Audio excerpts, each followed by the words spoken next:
Guys in the XRP army, you need to pay attention right now because billions of dollars are gone, and the Fed just shocked everyone with some new information. Some information has been sent to you wonderful people back home. I'd like to talk about fluctuation because, as you may have seen, XRP, Bitcoin, and Ethereum have been going up and down a lot over the last few days. I'd also like to talk about what's going on and why this instability is likely to get even worse from here. Options worth more than $22 billion in Bitcoin and Ethereum just ran out of time today. This means that there will be a lot more money moving around in these areas. Also, the instability is not going to stop.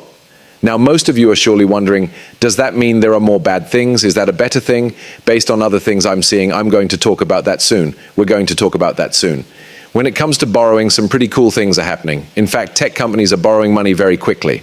So far this year, tech companies have raised more than $157 billion in the US public bond market. This is the most money raised this early in the year since 2020. This was a very similar trend during the 2021 bull run, right before the all-time highs for Bitcoin, XRP, and Ethereum. I don't think I need to tell you of this. Technology loans went through the roof in 2020. They did go down a bit in 2021, but you can see that this is when they were at their highest point ever. This makes a lot of sense when you think about it. Companies in the tech industry are borrowing money right now, putting that money to work. They are putting together a huge AI system. They are putting money into blockchain technology.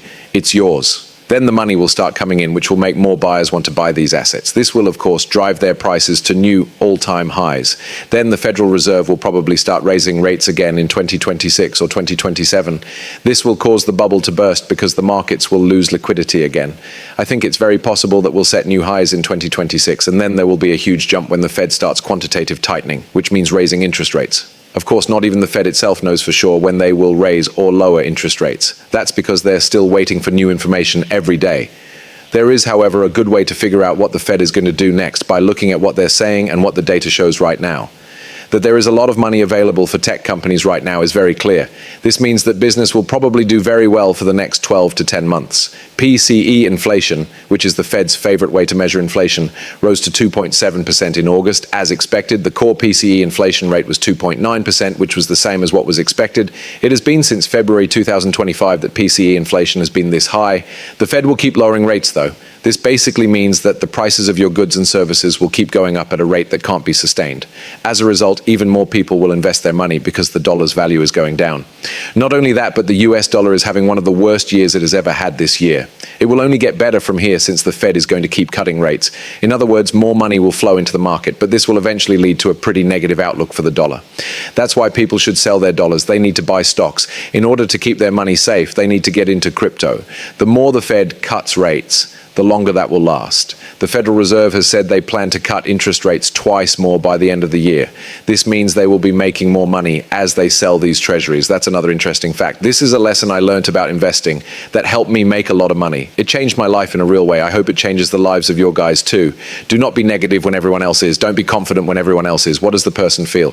In this moment, what do people do with their money? This is really quite interesting. Last week, professional retail buyers and hedge funds sold $3.8 billion worth of US stocks. It was the first time in 3 months that institutional buyers bought more than they sold, as they bought 1.4 billion shares. The average amount of money bought over the last 4 weeks has dropped to 1.6 billion. There were also net sales by hedge funds of $2 billion, down from 2.9 billion the week before. This brought their 4-week average down to $10 billion. At the same time, individual buyers have net sold 300 million, which was the third weekly loss in a row after 800 million was lost the week before. Many people are making money on Wall Street and Main Street, but there is also buying going on at the business level that most people aren't aware of. In this case, you can see the net wins compared to the loss. That's an institution right there. Basically, most people are selling right now, but they're selling way too soon since the Fed just lowered interest rates. But most people believe that. A lot of people think that the Fed lowers rates. Okay, the markets reached their highest point just as the Fed lowered interest rates. As soon as the Fed lowers rates, I'm going to sell. That's not how it works. This is something I've talked about a lot on my channel, but I want to talk about it again because the markets don't get the money from the Fed cutting rates and printing money for at least 3 months. In general, this has worked 20 times out of the last 20 times, which is about a 100% success rate. 20 out of the 20 times that the Fed cut rates while the S&P was at an all-time high like it is now, the stock market finished the next year higher. This was also true for the cryptocurrency market.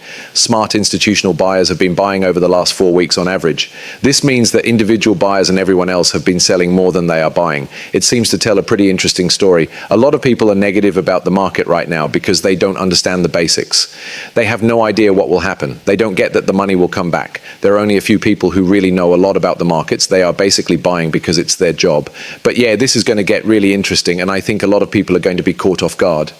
Hedge funds are one example. It looks like the organizations will be the only ones who do really well here. A very small number of individual buyers will also do well. We already talked about how all of these options are about to expire, so it goes without saying that there will be instability. In the short run, I want to make it clear that XRP could hit new lows. Not only that, but our current bottom support line is around 256 as I record this video. Things will change, so that's a level that we might be able to reach. That's something I'm getting ready for. But I will show you that my Crusader signal has been able to find these bottoms over and over again. I found the bottom right here at 272, and we went back up right away. In fact, right after we touched 281 for a very short time. You could have just held out, and you might still be in this place today and be doing great. We might touch the next support line one more time, which would be a great chance to buy, and then we can decide what to do next. But I will tell you this, if you want to get all of these buying signals as soon as they happen, and all of these selling signals as soon as they happen, you can get the Crusader signal.